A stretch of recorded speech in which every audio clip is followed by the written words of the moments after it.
Good afternoon, students. Today, I'll discuss about the internal expanding brake. We already discussed different kind of brake systems. Okay, in previous classes, pivoted brakes and other band brakes. Okay, so we today will cover the internal expanding brakes. So actually, it consists of shoe which pivoted in one end and subjected to a actuating force on the other end. Means in the one end side, here I am showing a diagram.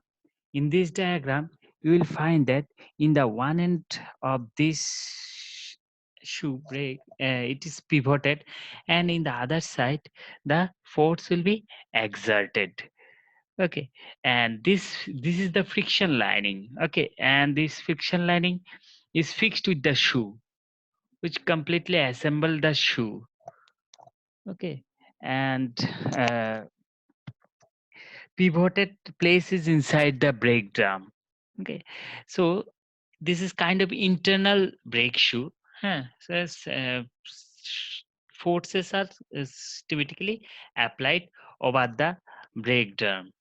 Okay, and the actuating force which is usually provided, that could be by means of hydraulic or cam. Mostly cam mechanism are used here. A cam mechanism is used in this, so that the forces could be applied depending on the situations. Okay, now they are mainly acted on four assumptions. Okay, which are those assumptions? Number one assumption is the intensity of normal pressure between the friction lining and the brake drum at any point is proportional to its vertical distance from the pivot.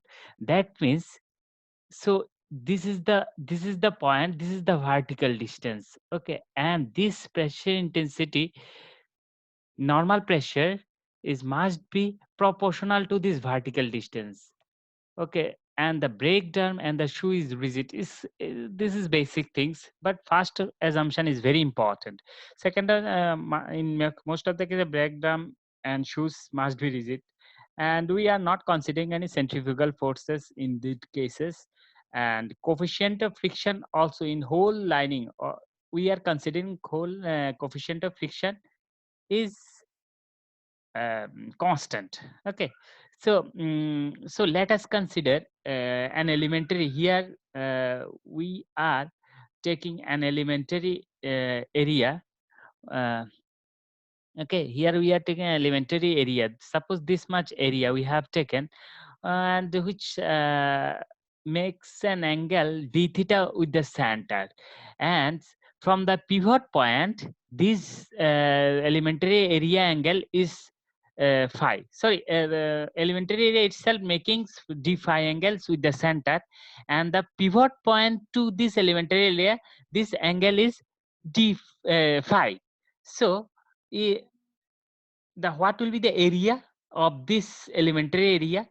So element area, this area would be, is if this is d phi and the radius of this breakdown is capital R, so this much of distance is r d phi, and if we multiply it by the width of this friction lining, the total area could be calculated. Okay, so here we r d phi into W. W is the width of the friction. That would be the area of this friction lining. Okay. Now, um, each of these points, suppose the pressure intensity is small p. So this is the normal pressure exerted over this friction lining. uh, and if the this is small p, then dn would be for particular this elementary area, p into area. Okay, and area we have calculated r into d phi into w. So p into r into d phi into w, this will be the total normal forces applied over this brake system. Now, as the first condition, we have said from the first assumption, we have mentioned that is directly proportional to the vertical distance from the pivot point to this point where forces we are counting. So this distance we are finding that this is the r sine phi. If this is r sine phi and r is against a constant sum, so p proportional to sine phi. Okay. If then p equal to c1, a constant term will come into sine phi. Okay. And if we assume the maximum pressure of this particular point, then that phi must be the pi max, because in sine, if the angle is very small, then more the phi, it will be the phi max. Okay. So p max could be we can written as c1 into sine phi max. And so now here two equation, one is p equal to c sine phi, another is p max equal to psi. So c1 if divided p by p1, then c1 and c1 is constant, cancelled, and sine phi by sine phi max, that will be. So from that we can find that small p equal to p max. This is the condition we have developed. Now we are applying some certain condition over there. As phi max is equal to 90 degree, here you will find that up to this, if this phi is up to this vertical line, okay, then that would be the theta 2, because theta 1 is the pivot point, and theta here starting point is theta 1 and ending point is theta 2. This is the angle of this friction lining. Okay, the whole area friction lining is covered within this angle. Now, so replacing this equation, already we have developed equation dn equal to small p r dw into d phi.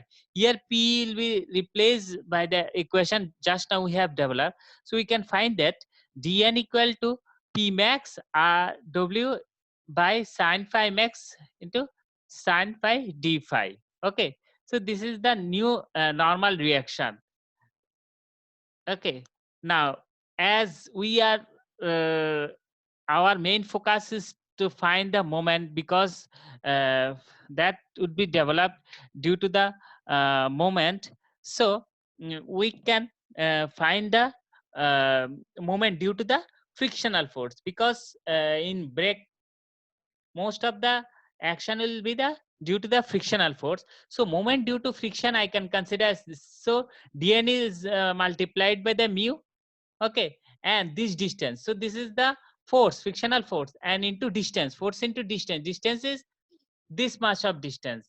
And if this is a up to this, if this up to this is r h cos theta, if this is theta, if this is h cos theta, and total is r, so this much of distance will be the r minus h cos phi, sorry, cos phi. So we are placing here moment due to friction is equal to mu into dn into r minus h cos phi. And we are if we integrate this term from, because we have taken an elementary area initially, so we are integrating from theta 1 to theta 2. Up to this region our friction lining is there, theta 1 to theta 2 distance. Okay, so we are integrating within this range, and we find that, so dn, here we are applying the formula of dn which we already developed here. So we are placing dn in there, and finally we find that this equation sine phi into, and after integrating this term we find that r into cos phi theta 2 to theta 1, this within this range, minus h into minus cos 2 phi by 4, again theta 2 with theta 1 within this range. Okay, so uh, this is the total moment applied due to the frictional force. Now moment, there is two moment, another moment is normal for due to dn. Okay, and about the pivot point, these both are we are considering about this pivot point. So another moment is due to the normal forces, and then now we are calculating moments normally about the pivot point. Okay, so in this we are multiplying, so dn, and the distance is this one. Because this force is applied in this direction, so we are considering this is the distance. Okay, and so h sine phi is the distance and dn is the force. So total moment will be the, again integrating within theta 1 to theta 2 range, and dn the value we have already developed equation, we just place it here. So finally the mn equation is find in like that. Okay, so both the mf and mn are calculated. Okay, now this elementary torque due to the friction is mu into dn into r. Okay, this is the torque developed. Okay, and so we are trying to find the torque developed here. Here that torque. Okay, and that torque we are calculating here. Okay, now here you find that, suppose we considering the force acting on the shoe and taking moment about the pivot point. So what will happen? The couple P into C, this is the couple. Okay, and I am considering the MF in clockwise direction and MN in anti-clockwise direction. So if MF in clockwise direction and MF in anti-clockwise direction, then it will be the uh, couple minus plus MF minus MN. So this is the resultant forces. Okay, and so where we can find the uh, forces exerting on the force. This P is force we have applied on the brake. Okay, this is the force. So because we have to find how much force I have to apply to make it rest. Now we can find that P equal to Mn minus Mf by C. Now in this equation, okay, derive for clockwise rotation of the breakdown. Okay, because that's why we have considered MF is plus and Mn is minus. Okay, and so if the direction of the frictional force is reverse, so what happened? That means the anti-clockwise rotation of the brake drum. Okay, in that cases, the couple due to the mu into dn, okay, that is mf. Okay, and that would be the anti-clockwise. Now just sign will be reversed. So in that case, the second equation will be developed. Okay, so this is the all about the internal expanding brake. Okay, and I have shared an assignment in your Google Classroom where you with the same concept, okay, utilizing this all formula, you can find the total force exerting, that is this P, okay, over the brake, and that so try to find that one. Okay, thank you.